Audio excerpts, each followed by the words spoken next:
So, some wonderful new guests here, seated in this panel constellation here. We're going to talk about carbon removals.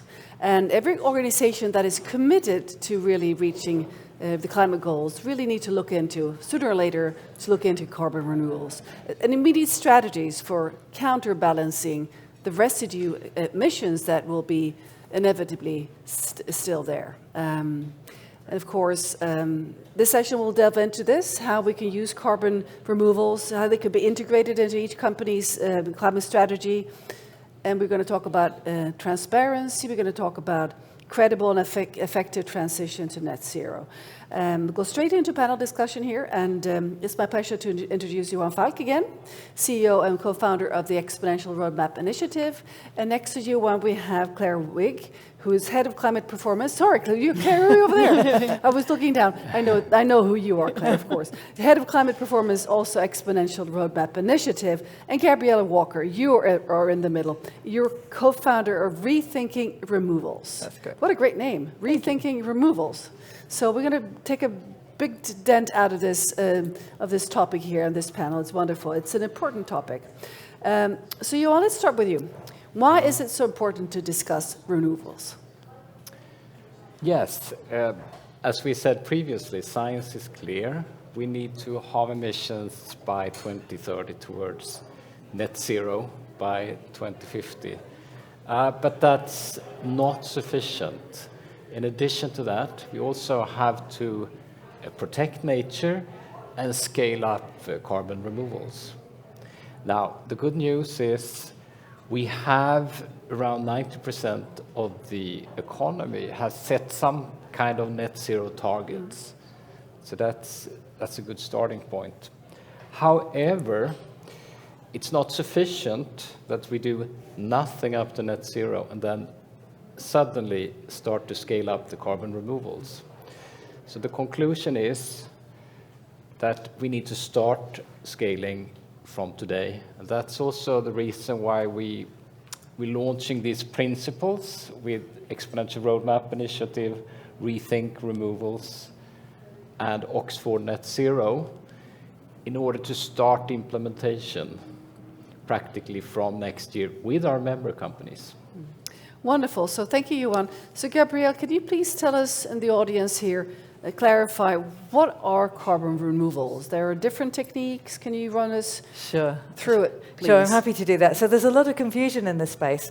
And one thing I should say that carbon removals are not, they're not the traditional offsets that many people have often heard of, the kind of avoidance offsets that have been a lot in the headlines. Carbon removals are something different. It's basically taking carbon dioxide out of the sky and keeping it out, at least for decades. And when I first discovered, I've been working on climate change for a very long time, for nearly 30 years. When I first discovered how necessary they were, how much too late we'd left it just to do reductions, I was really quite shocked.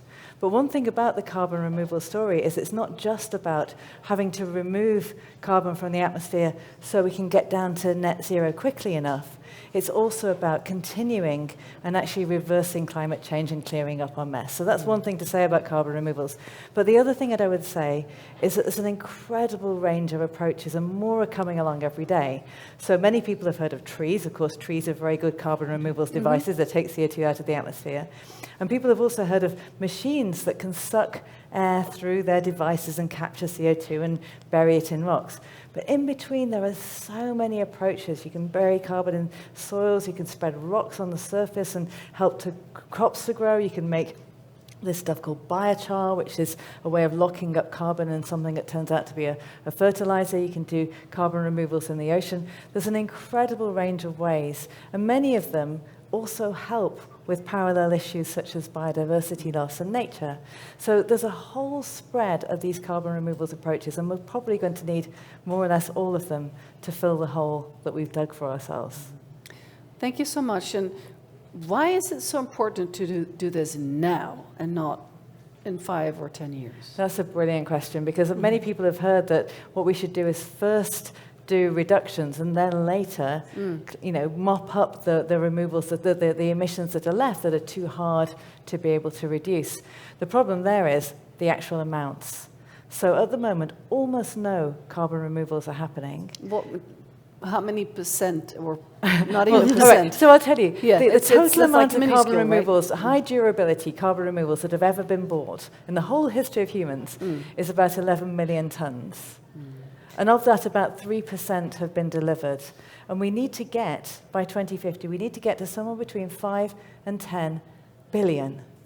So Can that's you say this again, because okay, this is my 11 million, and most of those haven't been delivered. And in just like 25 years, we need to get to 5 to 10 billion. And that's an exponential curve, which is why we're so delighted to be working with the Exponential Roadmap Initiative, because they know a thing or two about exponential curves. And anyone who knows about exponential curves that go up like that knows the most important part of the curve is at the beginning. Because that's where, when you act, you can then accelerate. And the later you leave the beginning, the steeper and harder it is to do the rest. And so now it's not a question of let's wait and see and do it later. To be able to get that scaling up, we really need to be going now. Thank you very much, Gabrielle. This is super interesting. And Johan, you mentioned a recent paper. I'd like for Claire Wigg to elaborate a bit on this. It's a Rethinking Removals and Exponential Roadmap Initiative, and also Oxford Net Zero joint work here. Could you please tell us a bit about this? Yes, that's right. So we got together and we thought about what actually needs to happen to make this start. We have an end goal, we have net zero, and any company that's set a net zero target has implicitly said it will counterbalance its residual emissions with removals. But they're not doing that now, they're not on a track. So this is actually a very simple proposal we've come up with our three organizations. What we're saying is every company is on an emissions reduction track. They have a line, basically, from today to net zero. What we need to do is to add a line that goes upwards from removals, which possibly starting at a low volume, up to the level that they're going to need around 2040, 2050. And there are lots of ways to do this. We have some details to work out. But the volumes might start quite low, but they need to be ramping up. And for simplicity, we could take a straight line, or they could be more ambitious and start high at the beginning and carry on that level. And then we're encouraging a portfolio approach. So all those wonderful methods that Gabrielle talked about are possibly to be included even from now. So companies can make a kind of choice. It's like a buffet of choices. For now it is, yeah. Yes. And we'd encourage experimentation and innovation to scale all these up. However, as we move towards net zero, we're going to need higher durability. And some of these methods have varying times for drawdown. They have varying costs, of course. They have varying durabilities. But as we move towards the future, the portfolio would need to shift towards higher durability. But from the beginning, everything needs to be robust in terms of methodologies, monitoring, quality, making sure we're taking care of any communities that are affected and biodiversity. And then we need to reward those that go above and beyond. So Gabrielle mentioned that a lot of removals have been purchased but not delivered. But making those commitments now is critical. So we need to reward those companies for making commitments now. And if they choose to invest in a higher level of removals than any minimum level that's set, we need to reward that as well. So Claire, just to clarify, this has not really been done before, this sort of looking at the big picture and seeing what is out there and what different perspectives actually bring. This is the first. No, we've had, as Gabrielle mentioned, this kind of offsetting idea where you can be emitting but then do something to make up for that. What we're suggesting here is just let's put ourselves on two tracks. We need both tracks. So let's have an emissions reduction track and a removals track. And this isn't in the standards landscape at the moment. No, that's what I wanted to get at. Thank you very much, Claire. So Gabrielle, your role at Rethinking Removals, what is this? What is it? So Rethinking Removals is a non-profit organisation that I co-founded a few years ago in partnership with the high-level United Nations Framework Convention on Climate Change high-level champions, just to try to get more attention on what was needed for this kind of missing piece in the climate space. So we talked a lot about net zero, and people would say that they were net zero aligned, and they were focused on the zero, but they weren't really thinking about the net. And it seemed like many people were still thinking that somehow these removals would arrive when we needed them without the hard work of actually building them. So I co-founded Rethinking Removals to try to address what some of the barriers were around that, and began to discover from many of the discussions that we've had with the companies we work with the NGOs that we work with the rule setters that we work with the policymakers, that in fact, there's a lot of kind of lack of understanding, there's confusion with offsets, and there's also still not really a perception that every net zero target has implicitly a removals target underneath it, but it hasn't been made explicit. And then when you do make it explicit, there's also a realization carbon removals are usually very much more expensive than other kinds of carbon credit. And so there isn't really a mechanism, there aren't business models for how to get involved in that. But perhaps the most important thing that we've learned in our work at Rethinking Removals, which what we do is we listen and talk right across the space. There's two very important things we've learned. One is that removals, like everything else in the climate story, need to be integrated. It's not should we do this or should we do that. The science is very clear that we have to have both. So they need to be integrated. How does this work within a climate plan? There also need to be on-ramps. How can companies actually start now and experiment instead of just either saying we need to wait and then we do everything at once, or we have to do everything now when it's actually there's no budgets, it's hard to understand how to do this. So we realized that there was a very strong need for clarity, for an understanding of how removals fit into the rest, for an understanding how different this is from the old idea of somehow you could wash away your climate sins by compensating them with something else. But instead it's about building a set of solutions that are going to be needed and that you have to start now. And the last thing I'd say about this is that we actually began to think about this when Johan and I were actually on the top of a mountain in Norway, in the rain, in the Lofoten, the beautiful Lofoten Islands in Norway. And I'd been talking about some of the challenges I was facing, and Johan was saying, well, at the Exponential Roadmap Initiative, we're very good at exponential curves. We know how to do this kind of thing. And I actually have a picture of him and me. We had a stone, and we were drawing on the soil the different graphs that we now see on the picture today. So that was how we started on this. But so many other people have come in and wanted to engage in so many companies, but also among the rule setters, among people who started to see this. It feels like there's a real appetite to find a clearer way to build something that is increasingly clear we're going to need. And of course, this is also going to unlock business cases for companies that actually will be able to develop techniques and services, correct? Yes. If you shed your light thoroughly on this field. Absolutely. With another hat, I actually also co-founded a for-profit organization called Curate, which has been we've been talking to lots of businesses about what they need in that space. And one of the things that we've learned is that for the CSOs, the Chief Sustainability Officers, to go and get a budget to buy carbon removals, they have to go to their CFO or their executives. And the first question is anyone telling us to do it? And the second question is, what's anyone else doing? And then how do we build a budget? How do we build a business case? And so it's really important to get people starting on this and building that business case. But there's one other thing that I've learned with the Rethinking Removals work, which is the big question is, what unlocks all of this? What unlocks the scale? How do we get the speed? And the answer is that there's loads of different entrepreneurs who are developing all these different carbon removals approaches. We have hundreds of them on our books in principle, and there's more coming every day. But they don't have the money to scale. No. So what they need is they need the money. I call this Operation Get the Money in the Hands of the people with the shovels. So then how do they get the money in their hands? What they need is they need financing, project financing. But these are all first-of-a-kind industries. There's no track record, so you can't get the project financing. So they're basically that. startups. So they're all startups. They don't have any track record. So what they need is proof of a future market. And that you could bring shed light on. That means offtakes. And that's why getting companies to act is so important to unlock everything else. If the companies are willing to commit in advance to purchase what's made, that is what unlocks the financing, and that's why this is so important. It's similar to the stainless steel industry being able to start because they knew that the car industry needed the fossil steel. Exactly, exactly. So Claire, you've been reviewing this paper and the principles with several other parties. What is the reactions? Tell us about the reactions so far. Well, that's one of the best things, really. We've had a couple of round tables, and we have another one this week, and we've sent it out to lots of people to see what they think, and they all sort of just say, yeah, Yep. it's always been as simple as that. They then come back with a few questions, and we have a number of things to solve, like what will we actually say is a recommended volume? How will the track look? Will it be a straight line or whatever?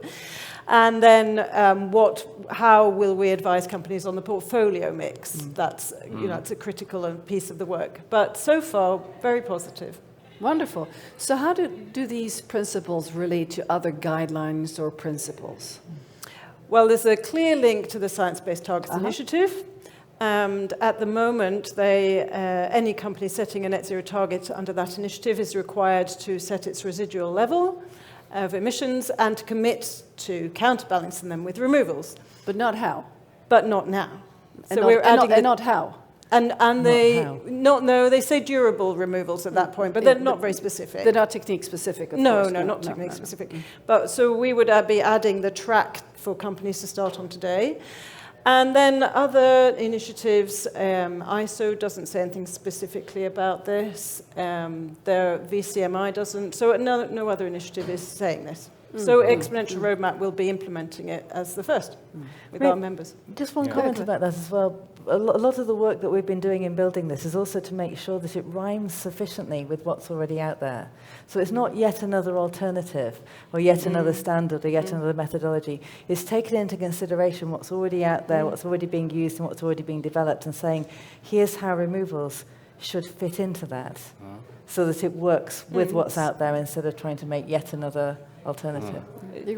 And I think, yes, and if you shift to the next slide, I think one really interesting thing with the work we've been doing here is this focus on, well, put the foot in the ground, Or the shovel.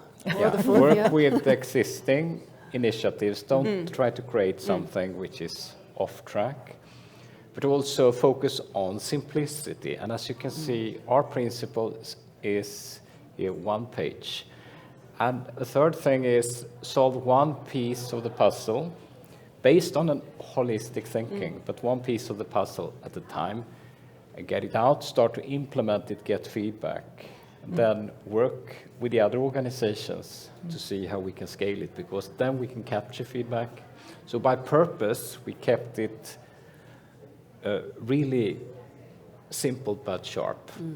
So that's interesting. I guess that always helps when you start something that's fairly new, new to address. So Gabrielle, in terms of the companies listening to this now and maybe sort of becoming curious, how do they approach this, and what incentives are there, and how do they maneuver in this new territory? It's not really new, but it needs to be sort of really inhabited by companies now, right? I think it's interesting you said curious. I think when I think about the companies that come to us, there is a category who already understand they're going to need to buy carbon removals and want to understand how they should go about it. And there's another big category that I call the removals curious, that are starting to hear this and understand. And a year and a half ago, those were very few, and now they're starting to be very many. So it seems clear that this message is getting out, that you're going to need to engage in this in some way.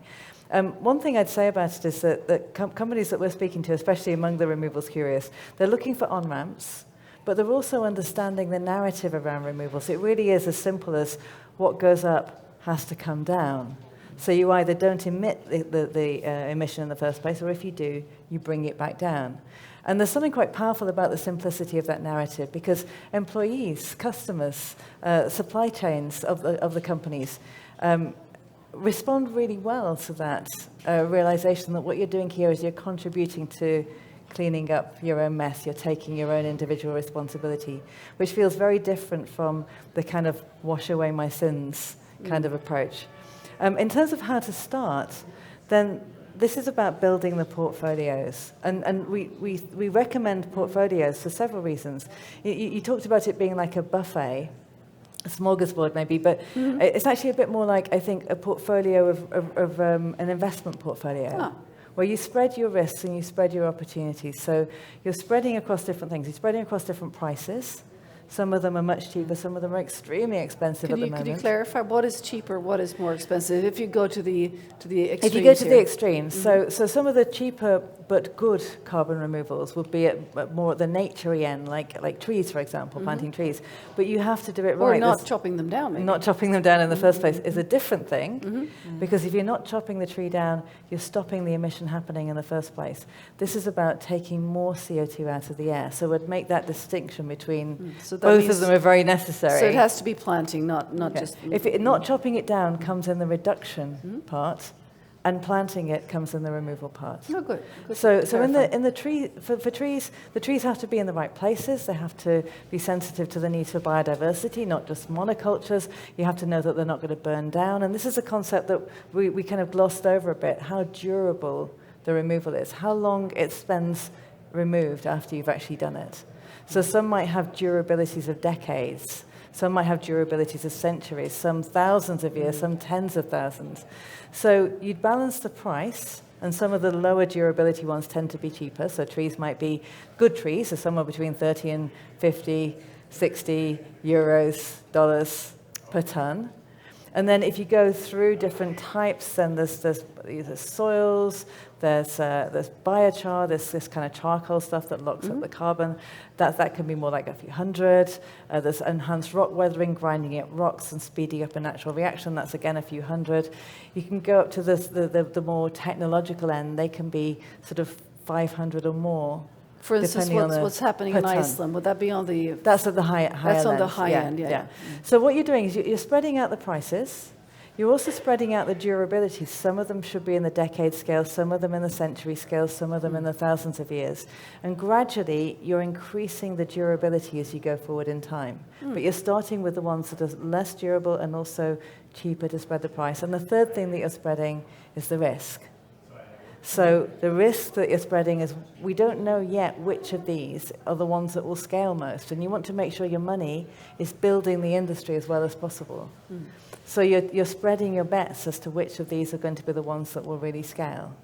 This is really, really exciting, what you're sharing here, all of you. So Claire, your perspective also, I'd like to have that on how companies practically address this topic, because it might be overwhelming for some, even bigger companies, to sort of step into this field. Yes, so I think one of the first questions they're going to need to ask themselves is, are they going to actually do removals within their value chain or without their value chain, outside? And for the climate, and globally, this makes no difference. We need them wherever they are. But some companies, especially in food and construction, will have opportunities to do removals within their value chains, and therefore they need to be innovating and making that happen. And some are planning for this now already. Could you give an example without maybe mentioning big food companies would be doing working towards having regenerative agriculture in their supply chains, which can be drawing down carbon dioxide from the atmosphere. That could be biochar and the crushing of stones, yes, and the no-tilling, etc. Exactly, the soil methods they're using. Exactly. Can I just throw in on the no-tilling? The no-tilling is very, very low durability, so probably wouldn't come into the category of decades. It wouldn't even cross the threshold. It's a good technique, but maybe not. Oh, it's a terrific technique, but not for this purpose. Sorry for bringing it up, but that's okay. One of my favorites. So that's one of the first questions they're needing to ask themselves, and the companies who are further ahead have already begun thinking this one through. And then the next thing is to work out what their strategy is going to be in terms of that trajectory. They need to start somewhere, and we're going to hope to give them advice on that as a volume per year, and then work out how that's going to increase over time, and then to set the portfolio. So Claire, incentivizing investments here, how do we go about doing this? We need standards to expect it. So we're hoping to slot, as Gabrielle was saying, we think this can easily be slotted in. So we're working on influencing those that need to make those decisions. Such as? Greenhouse Gas Protocol, Science-Based Targets Initiative, ISO. BCMI. Of course. Well, thank you very much. So Johan, in terms of scaling this, I know you love to talk about scaling, and that's part of the exponential approach, of course. So what can you tell us about scaling in this field? Well, our thinking is to implement these principles together with some leading organizations and with our companies as part of DRI, the Exponential Roadmap Initiative, get going, show that it's working, fine-tuning. from next year. So that's one piece. But the other part is then, of course, to work with the other organizations that you mentioned, the standard organizations in parallel, to see how it's possible to influence, to incorporate similar type of standards in these organizations. Excellent. Actually, I should say that the CSRD in Europe, Oh, the new directive, yes. yeah, it already Corporate, has a requirement to report on any removals, either in value chain or without value chain. Is it the CSRD or the CS3D? CSRD? RD, just to, In the climate section. It's a bit confusing sometimes. Yep. It's excellent. So please, Gabrielle. Well, one thing I was going to say about, you both used the word influencing, and it's not a word I'm incredibly comfortable with, because I think what we're trying to do is make this easy for companies to do. We're trying to make it easy for it to connect into what other standards are approaching, but also make sure it does the job. So it's not just about making it easy, it's also making sure that when we get to the place where we need them, we'll have the removals that we need. But I don't know what's going to happen in the rest of the standard setting space. But I do know that this is an approach that already rhymes. It already rhymes with them, and that was an important consideration for us. And then in terms of the scaling, we've heard not just from the voluntary rule setters, but perhaps more significantly from policymakers and regulators. They want to see worked examples. They want to bring this into their regulations, but they want to see worked examples to show that it's working. And I think we need to cultivate more of a mindset of experimenting, failing, this might work, but this might be better, and to show that it can work. And if we succeed in doing that with these early companies, these first ones that are buying like this, then we will have an opportunity to have something that looks maybe something like this in the regulations, and then we'll really get to the scale. Well, thank you so much, all three of you. This is really, really thrilling to listen to, and I hope this will be high on the agenda for companies, but also for regulators and organizations like the Greenhouse Gas Protocol, of course, coming up to review your interesting input here. Best of luck with your important work. Thank you very much, Claire Wigg, and thank you very much, Gabrielle and Johan, for introducing this to this big audience here. And best of luck again. Thank you. Thank Thank you. you. Thanks. Thank you.